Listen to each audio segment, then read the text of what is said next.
بسم اللہ الرحمن الرحیم۔ M Phil Urdu spring 2020 semester number 2 کے عزیز طلبہ و طالبات السلام علیکم۔ لیکچر نمبر 8 میں ہم نے اردو افسانے کے آغاز اور اس کی ثانوی اقسام کے حوالے سے پڑھا تھا۔ آج اسی موضوع کو آگے بڑھاتے ہیں۔ اب سوال یہ پیدا ہوتا ہے کہ داستان اور ناول کی موجودگی میں افسانے کی ضرورت کیوں محسوس ہوئی؟ اس کا ایک عام جواب ہمیں یہ سننے کو ملتا ہے کہ داستان اس عہد کی پیداوار ہے جسے ہم زرعی دور کہتے ہیں۔ زرعی دور میں انسانوں کے پاس وافر وقت ہوتا تھا۔ وہ صبح سویرے اٹھ کر کھیتوں میں ہل جوتتے تھے، بیج بوتے تھے،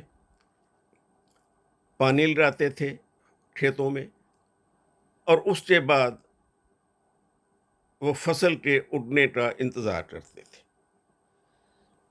اس عرصے میں ان کے پاس وافر وقت ہوتا تھا۔ شام کے وقت وہ یا سپہر کے وقت وہ اکٹھے بیٹھتے تھے اور آپس میں گپ شپ کرتے تھے، جہاں سے داستان نے جنم لیا، اور داستان جو ہے وہ ایک پنڈال کی شکل میں پیش کی جانے لگی، اور جو داستان سنانے والا تھا، جسے داستان گو کہتے ہیں، وہ داستان گوئی کے دوران ایک ایسا سماں باندھتا تھا کہ گویا جو منظر وہ بیان کر رہا ہے وہ سب کی نظروں کے سامنے گھوم جاتا تھا۔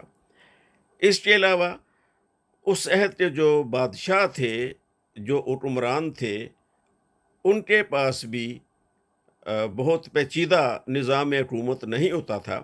ان کے پاس بھی وافر وقت تھا، لہذا وہ بھی اپنے درباروں میں داستان گوؤں کو بھرتی کر لیتے تھے، جو داستانیں سنا کر ان کا دل بہلاتے تھے۔ یوں داستان گو جو ہے اسے ایک طرف تو شاہی سرپرستی حاصل ہوئی، لہذا اس نے دانستہ طور پہ اس فن کو مزید پختہ بنانے میں اپنا کردار ادا کیا، اپنی کوششیں کی۔ دوسری جانب عوامی سطح پہ بھی اسے بہت پذیرائی ملی، اور یوں عوام اور دربار ہر دو کی پذیرائی کی وجہ سے داستان کو عروج حاصل ہوا۔ جب صنعتی دور آیا، ہل کی جگہ ٹریکٹر نے لے لی، دیے کی جگہ بلب نے لے لی، پنڈال کی جگہ ریسٹورنٹس نے لے لی، تو یوں وہ ایک مجلسی زندگی یا درباری زندگی ختم ہوئی، اور بادشاہی نظام جب آہستہ آہستہ ختم ہونے لگا، تو داستان گوؤں کو جو شاہی سرپرستی حاصل تھی وہ بھی ختم ہوئی۔ یوں یہ لوگ جو ہیں یہ اصول روزگار کے لیے پہلے ایک شہر سے دوسرے شہر، پھر وہاں سے تیسرے شہر، اور رفتہ رفتہ یہ منتشر ہوتے ہوتے ناپید ہونا شروع ہو گئے۔ داستان چونکہ ایک تخیل کی پیداوار تھی، مافوق الفطرت عناصر سے جڑی ہوئی ایک کہانی اور قصہ ہوتا تھا، جو صنعتی دور کے انسان کو زیادہ راس نہیں آیا۔ زرعی دور کا انسان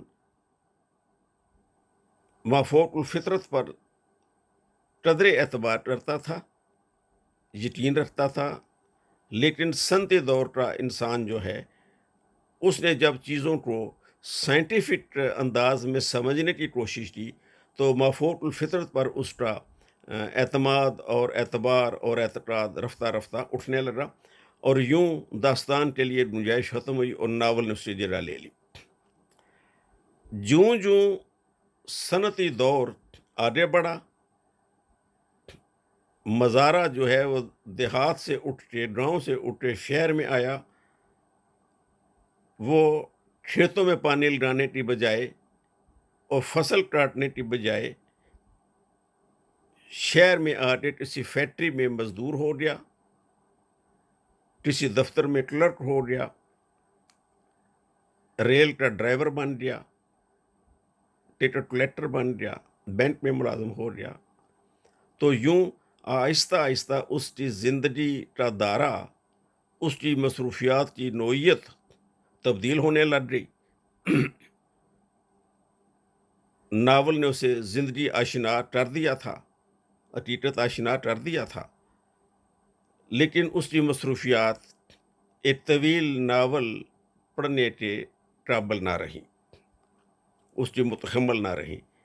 لہٰذا ایک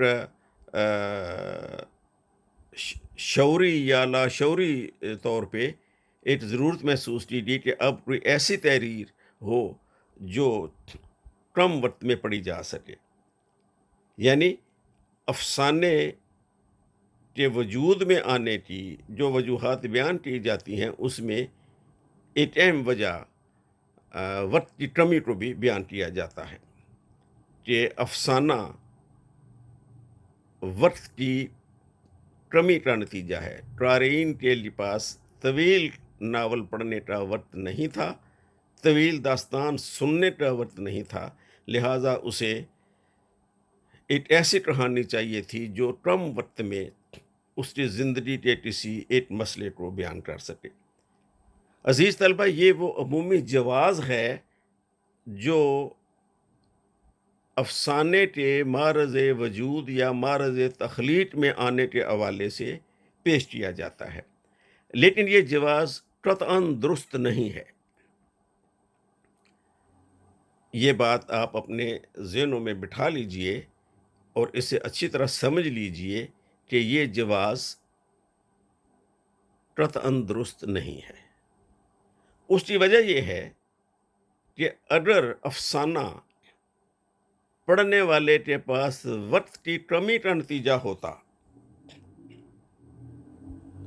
تو پھر افسانے کے معرض تخلیق میں آتے ہی ناول ختم ہو جانا چاہیے تھا، جبکہ ایسا نہیں ہوا۔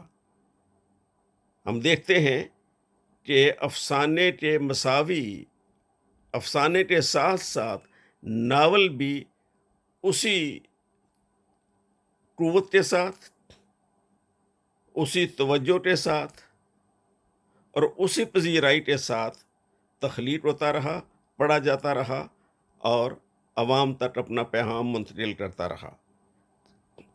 بلکہ سب سے بڑی مثال تو ہمارے سامنے منشی پریم چاند کی ہے کہ جنہیں ایک جانب تو ہم اردو افسانے کا بانی و موجد کہتے ہیں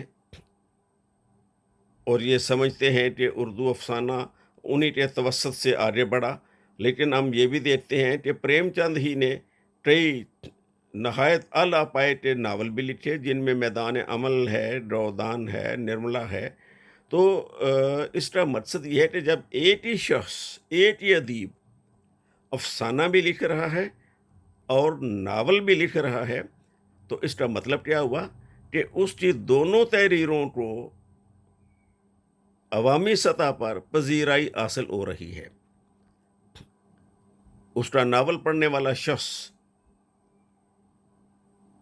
اس کے پاس کوئی جواز نہیں ہے جب وہ افسانہ پڑھتا ہے کہ جی میں افسانہ اس لیے پڑھ رہا ہوں کہ میرے پاس ناول پڑھنے کا وقت نہیں ہے، کیونکہ ناول بھی تو وہ ساتھ ساتھ پڑھے جا رہے ہیں۔ سو یہ عذر جو ہے یہ میرے خیال میں درست نہیں ہے کہ اردو افسانہ قارئین کے پاس وقت کی کمی کا نتیجہ ہے۔ جب ایسا نہیں ہے تو پھر سوال یہ پیدا ہوتا ہے کہ اردو افسانے کا جواز کیا ہے؟ عزیز طلبہ، ہوتا یہ ہے کہ ہر تحریر ایک خاص سطح پر پہنچ کر اپنے بیانیے کے حوالے سے یا اپنے موضوعات کے حوالے سے یا اپنے اسلوب کے حوالے سے بعض امکانات کو مکمل کر لیتی ہے، اور اب اس اسلوب میں، ان موضوعات میں زیادہ مؤثر انداز میں بات کرنے کی مزید گنجائش نہیں رہتی، اس لیے کہ جب کوئی تحریر اپنے امکانات کو مکمل کر لیتی ہے تو پھر وہ کوئی دوسرا راستہ ڈھونڈتی ہے۔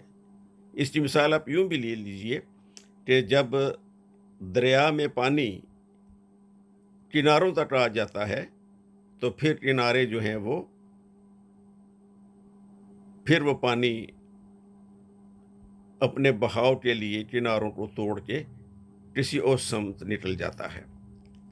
جب پہاڑوں پر سے پانی گلیشیئرز پگھلتے ہیں، برف پگھلتی ہے، اور وہاں سے جب پانی بہنا شروع ہوتا ہے تو وہ اپنے مخصوص راستوں سے بہتا بہتا ندی نالوں تک، دریاؤں تک پہنچتا ہے، اور وہ دریا سمندروں تک پہنچ جاتے ہیں۔ لیکن اگر پگھلنے والی برف کا بہاؤ زیادہ ہو، برف زیادہ پگھلے، تو پھر وہ پانی مخصوص راستوں کے علاوہ کچھ اور راستے بھی چن لیتا ہے اپنے بہنے کے لیے۔ یہی نوعیت جو ہے وہ تخلیقی عمل کے ساتھ ہوتی ہے۔ ایک تو یہ کہ افسانہ کسی نئے تخلیقی رویے، کسی نئے تخلیقی نمو کے نتیجے میں سامنے آیا۔ دوسرا یہ بھی ہوا کہ صنعتی دور میں، سائنسی دور میں زندگی مختصر دورانیوں میں گزرنے لگی، زندگی کے واقعات ٹکڑوں میں تقسیم ہونے لگے، انسان کی ذات ٹکڑوں میں تقسیم ہونے لگی۔ دیہاتی شخص جو ہے وہ اپنے گھر سے لے کے اپنے کھیتوں تک، اپنے کھیتوں سے لے کے اپنے دوست احباب تک، اپنے دوست احباب سے لے کے فصلوں کی کٹائی تک، اس کی زندگی کا دائرہ مخصوص اور محدود تھا۔ اس کی زندگی میں کوئی پیچیدگی نہیں تھی، اس کے رشتے طے شدہ تھے، اس کے جذبے طے شدہ تھے، اس کی اقدار طے شدہ تھی، اس کی روایات طے شدہ تھیں، اس کے عقائد طے شدہ تھے، جن میں کسی نوعیت کا کوئی خلل صدیاں گزر جانے کے بعد بھی پیدا نہیں ہوتا تھا۔ لیکن صنعتی اور سائنسی دور میں آ کے انسانی زندگی اور اس کے ساتھ انسانی نفسیات مختلف طرح کی پیچیدگیوں کا شکار ہو گئی۔ اب شہر میں بسنے والے شخص کو گاؤں میں بسنے والا باپ یاد آتا تھا، ماں یاد آتی تھی، اپنی مٹی کے ساتھ جو اس کا ربط تھا، اپنی مٹی کے ساتھ جو اس کا تعلق تھا، شہر میں آنے کے بعد وہ تعلق منقطع ہو گیا۔ اب وہ جسمانی طور پہ تو شہر میں تھا، لیکن ذہنی اور روحانی طور پہ، جذباتی طور پہ وہ ابھی اسی طرح اپنے گاؤں کی مٹی کے ساتھ جڑا ہوا تھا۔ وہ زندگی شہر میں گزارنا پسند کرتا تھا، لیکن دفن اپنے گاؤں میں ہونا چاہتا تھا۔ یوں اس کی شخصیت میں دوہرا پن پیدا ہو گیا، اس کی شخصیت میں ثانویت آ گئی۔ وہ اپنے بوڑھے ماں باپ سے محبت تو کرتا تھا، لیکن ان کی سادگی، ان کی شہری زندگی سے لا علمی، ان کی شہری زندگی کے ساتھ غیر مانوسیت کی وجہ سے وہ انہیں شہر میں اپنے پاس لا کے رکھنا بھی نہیں چاہتا تھا کہ میرے دوست، میرا باس، میرے اہل محلہ میرے گرد و نواح والے کیا کہیں گے کہ اس کا باپ ہے، یہ اس کی ماں ہے، یہ جو شہر میں گاڑیاں لیے پھرتا ہے، یہ جو اس نے ٹرالے شیشوں والی اینک لگائی ہوئی ہے، یہ جو اپنے آپ کو بہت بڑا افسر گردانتا ہے، یہ جو صرف ہاتھ کی انگلیوں سے کسی کے ساتھ مصافحہ کرتا ہے، مکمل ہاتھ بھی نہیں ملاتا کسی کے ساتھ، تو یہ پیچھے سے تو یہ اس کے ماں باپ ہیں۔ تو وہ اس میں ایجاب بھی محسوس کرتا تھا کہ اب اپنے ماں باپ کو اپنے پاس کیسے لے کے آئے۔ تو یہ ایک مختصر سا خاکہ ہے کہ جو تضادات پیدا ہو گئے زندگی میں۔ اب یہ جو تضادات تھے یہ کسی بڑے موضوع کے مترازی نہیں تھے، یہ چھوٹے چھوٹے واقعات تھے، چھوٹے چھوٹے تضادات تھے، یہ چھوٹی چھوٹی کہانیاں تھیں۔ پھر شہر کے اندر اس کی اپنی ایک نفسیات بنی، گھر کے اندر اس کا اعتماد اور اعتبار اور اس کا مقام کچھ اور تھا، دفتر میں کچھ اور تھا، شہری زندگی میں کچھ اور تھا، دیہات میں اسے کوئی ڈانٹنے والا نہیں تھا، شہر میں اس کا باس اسے ڈانٹتا بھی تھا، اس کی بے عزت بھی کرتا تھا، اس کی توہین بھی کرتا تھا، جبکہ گھر میں آ کے وہ بڑا باعزت شخص سمجھا جاتا تھا اپنے عزیز و اقارب میں، اپنے دوست احباب میں، اور دفتر میں وہ پورے طور پہ ایک بے وقت شخص ہو کے نکلتا تھا کبھی کبھی۔ تو یوں مختلف طرح کے تضادات، مختلف طرح کے صدمات، پھر شہری زندگی نے اسے مختلف طرح کی آرائشوں کا گرویدہ بنا دیا، مختلف طرح کی سہولیات کا، آسانیوں کا عادی بنا دیا۔ ان آرائشوں نے اسے مختلف آلائشوں میں مبتلا کر دیا، اس کے اخراجات بڑھ گئے، اس کے وسائل آمدنی وہ نہیں تھے، جس کی وجہ سے وہ رفتہ رفتہ بدعنوانی اور کرپشن کی طرف مائل ہوا۔ یوں اس کے اندر ایک جان گونا شروع ہو گئی۔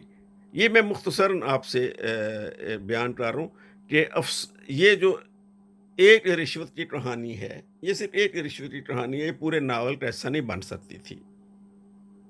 یہ جو بوڑھی ماں کو اپنے گھر سے نکالنے کا معاملہ ہے، یہ پورے ناول کا حصہ نہیں بن سکتا تھا۔ یہ جو پہلی بیوی کی موجودگی میں کسی اور کے ساتھ ایک تعلق استوار ہو گیا، یہ پورے ناول کا حصہ نہیں بن سکتا تھا۔ یہ صرف ایک نقشہ سا میں آپ کے سامنے کھینچ رہا ہوں۔ تو یوں جو چھوٹی چھوٹی کہانیاں تھیں، افسانے نے انہیں اپنے اندر سمو لیا۔ افسانے نے زندگی کے اجتماعی رویوں میں سے انفرادی رویوں کو علیحدہ علیحدہ کر کے اپنے موضوعات بنائے، اپنے موضوعات چنے، اور ان موضوعات کو نہایت عمدگی کے ساتھ، نہایت سلیقے کے ساتھ، نہایت تخلیقی مہارت کے ساتھ اس طرح پیش کیا کہ پڑھنے والے کو لگا کہ گویا یہ تو میری زندگی کا واقعہ ہے۔ یوں ایک افسانہ اجتماعی تجربے کا حصہ بن گیا۔ یوں ایک مختصر کہانی کسی پڑھنے والے کے ذاتی تجربے کا حصہ بن گیا۔ تو یہ جو تجربے کی شیئرنگ تھی، یہ جو تجربے کی ہم آہنگی تھی، یہ جو تجربے کی سانجھ تھی، اس نے یہ گنجائش پیدا کر دی کہ افسانہ دن بدن آگے آگے آگے بڑھتا چلا گیا۔ ناول کے حوالے سے میں نے ایک بات کی تھی کہ اس میں ایک موضوعاتی تنوع جو ہے اس کا دائرہ بہت وسیع ہوتا ہے، اور ناول کی موجودگی میں افسانے کے جواز کے حوالے سے میں نے ابھی تھوڑی دیر پہلے یہ عرض کیا تھا کہ اس میں امکانات جو ہیں بیانیے کہ جب کسی صنف میں بھرپور ہو جاتے ہیں تو پھر کوئی اور اسی سے ملتی جلتی صنف جو ہے وہ اپنا راستہ نکالتی ہے۔ تو افسانے میں بھی ہم دیکھتے ہیں کہ جب افسانے میں بیانیہ افسانے میں سیدھی سادی کہانی کو سیدھے سادے انداز میں بیان کر دینے والے اسلوب نے جب اپنے امکانات پورے کر لیے تو اس نے بھی ایک نئی راہ نکالی جسے ہم علامتی افسانہ کہتے ہیں۔ جب اس میں بھی کچھ امکانات آگے بڑھے تو پھر ہم اس نے بھی ایک اور راہ نکالی جسے ہم تجریدی افسانہ کہتے ہیں۔ پھر اس نے ایک اور راستہ نکالا جسے لا کہانی کا افسانہ یعنی اینٹی سٹوری۔ تو ان موضوعات کے بارے میں ہم آگے جا کے پڑھیں گے۔ تو سرے وقت جو بات آپ کو باور کرانا تھی وہ یہ تھی کہ افسانہ جو ہے وہ وقت کی کمی کے نتیجے میں پیدا ہونے والی صنف نہیں ہے۔ ٹھیک ہے، ایک تو اس میں یہ بات ہے۔ دوسرا یہ کہ افسانہ جو ہے جب ہم دیکھتے ہیں افسانے کے حوالے سے تو ناول میں منظر نامہ بہت اہم ہوتا ہے۔ ناول میں کرداروں پر توجہ حد درجہ ضروری ہے، جبکہ افسانے میں واقعہ اہم ہوتا ہے۔ افسانہ کسی ایک واقعے پہ، کسی ایک شخص کے ایک واقعے پہ یا کسی ایک واقعے سے جنم لیتا ہے۔ تو ناول کے جو واقعات ہیں وہ کرداروں کے ذریعے جنم لیتے ہیں۔ ناول کے واقعات کرداروں کے ذریعے جنم لیتے ہیں، جبکہ افسانے کے کردار واقعات کے ذریعے جنم لیتے ہیں۔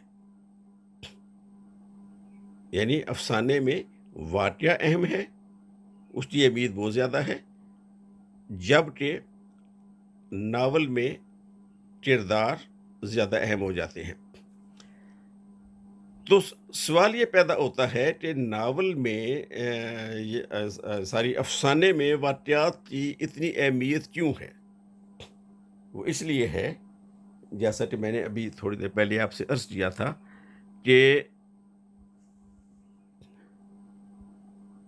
انسانی زندگی